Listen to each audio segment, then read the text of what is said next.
Ladies and gentlemen, welcome back to another episode of The Ryan Awesome Show with your host, Ryan Awesome.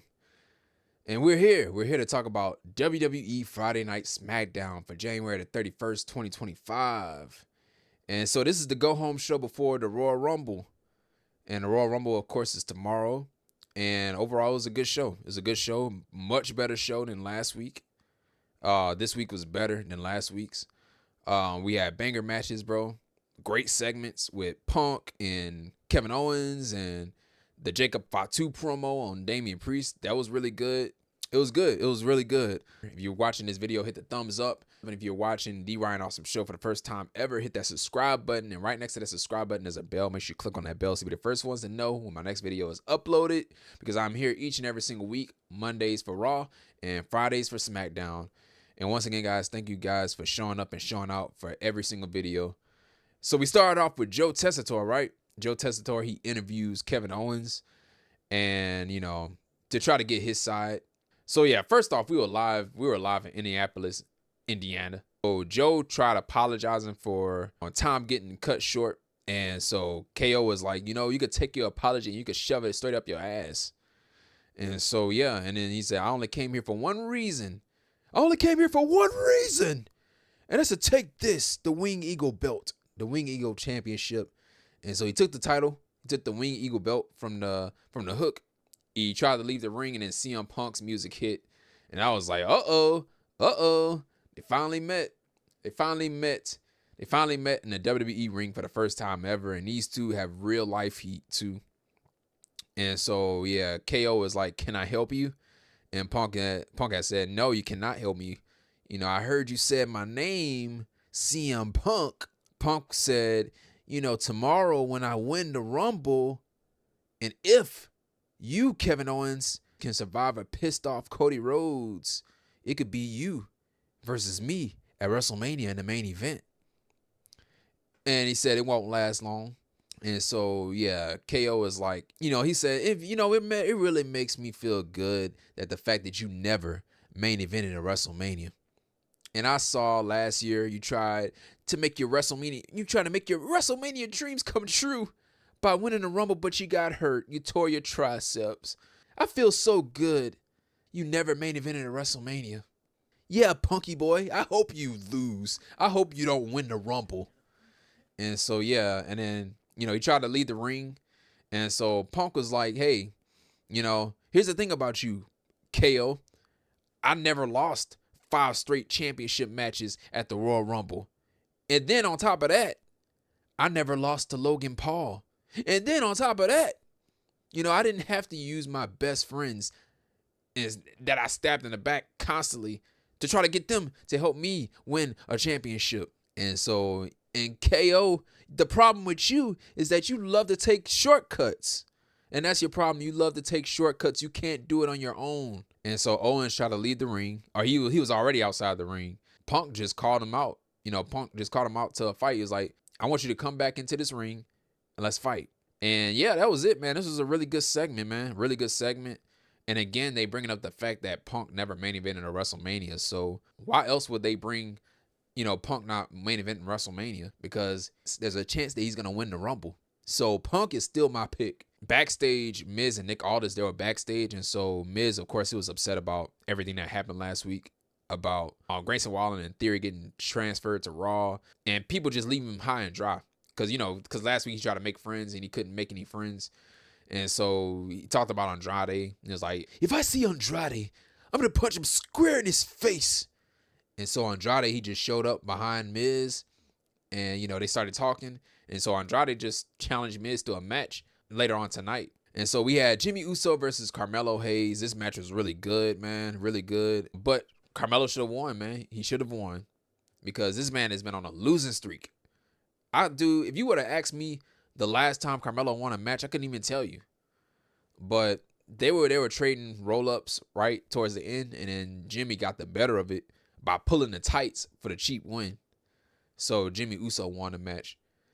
And so the next match, it was Chelsea Green, the Women's United States Champion, versus Michin. And this is for the championship. So this match right here, it felt like the crowd did not give a damn about it. it felt like it was quiet at this point. On Chelsea got herself disqualified by hitting Michin with the kendo stick. And so after the match, she was still beating up Michin with the stick, and then Michin got the stick back and just started blasting Chelsea Green with it. And so right here was one of the best segments too. This is the other best segment on the show. Damian Priest and Jacob Fatu. So Damian Priest came into the ring, cut his promo. Yeah, he says, "I'm not here to talk about the past. I was in the Judgment Day on Monday Night Raw. I went from being a betrayer and being betrayed and then becoming the world champion." And he said his goal was to win championships. And so Jacob Fatu's music hit. And I was like, oh, man. So he and Tama came out. So Jacob Fatu grabbed the microphone. And as soon as Jacob grabbed the microphone, you shut your mouth and you listen to him. And so Jacob was like, "Okay, I see you. I see you, Priest. We have a lot in common. Me and you, Priest, we got a lot in common. We both came from the streets. But the only difference between me and you is that I've been locked up in the joint. I've been locked up in the joint, you heard? You can either lay down or get your ass beat down. Fatu." And so Priest was like, "That's it? That's it? You think you could try to intimidate me? We're both from the streets, right? So why we still talking?"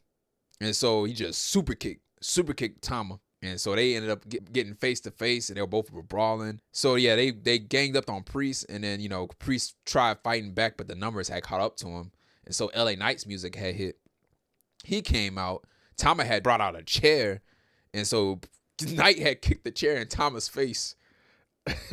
So that was funny, man. That was funny. Knight got the chair, and he tried to hit Jacob with it, and Jacob just punched the chair out of his hand. And so Knight and Priest, they fought off the heels, and then Knight had grabbed the microphone and just challenged both of these guys to a tag team match later on in the show. Our next match, we had an 8-man tag team match. It was DIY and Pretty Deadly versus Legado, Del Fantasma, and the Motor City Machine Guns.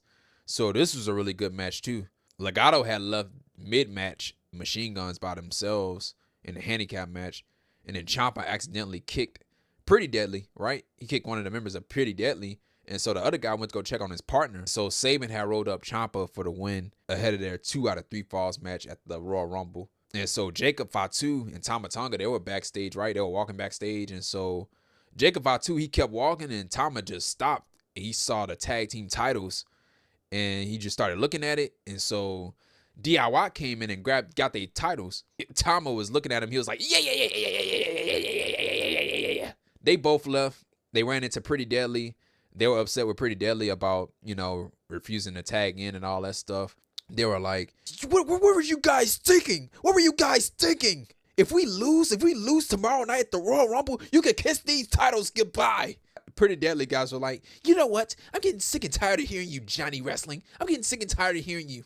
You know what? You guys are on your own tomorrow night at the Royal Rumble. Yes, boy. Naomi had a one-on-one match with Liv Morgan. So yeah, they both were trading roll-ups. But Naomi got the better of the roll-up. She got the win, the pinfall win. So after the match, Raquel, she attacked Naomi and Bianca. And the champs tried fighting back, but, it didn't work out. And so Raquel ended up powerbombing Liv on top of Bianca and Naomi. So I'm guessing that's their tag team finishing move. If it's that tag team finishing move, it's not going to feel good for Liv Morgan. So the next match was Miz versus Andrade. And so this was a really great match. I love this match. Some of the moves in this match, I never saw Miz do, man. A Hurricanrana from the top rope.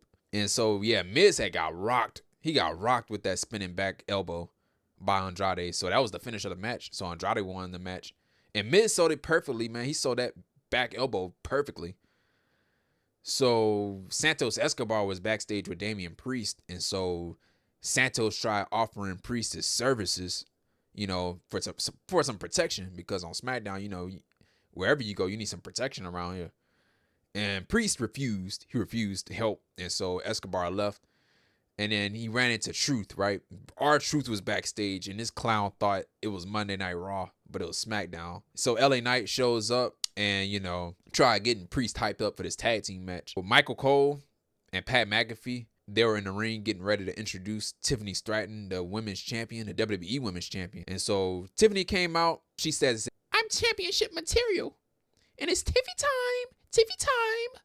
And so Candice LeRae came out Candace has said, you don't deserve to utter the words Nia Jax. Candace has said that, Tiffy, you're just jealous. You're just jealous that Nia Jax favors me as a tag team partner. Tiffy has said, you think I'm jealous of you? You think I'm jealous of you, little Miss Candice LeRae? You think I'm jealous of you?